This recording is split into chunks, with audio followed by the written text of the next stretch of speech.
Good evening. This is Hi. Grace from... Can I speak to Leila?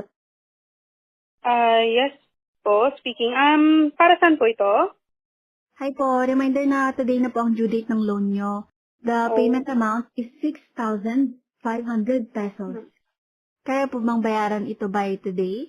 Sorry, magkano po ulit yung total? Your outstanding loan balance is 6,500 pesos. We do not charge interest rate as long as your loan is paid on time. For more details, you can check sa app na lang po. Sige paano ba pwede bang bayaran ko na lang next week? Ganun po ba? Pero pag late na po kasing payment, meron na po siyang penalty fines.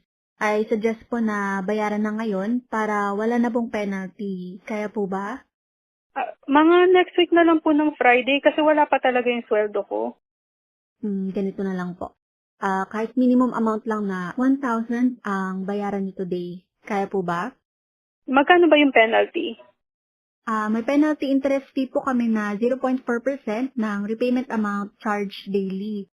Pakicheck na lang po sa app for more details. Kaya po bang bayaran ang minimum amount today? Sige, bayaran ko na lang yan.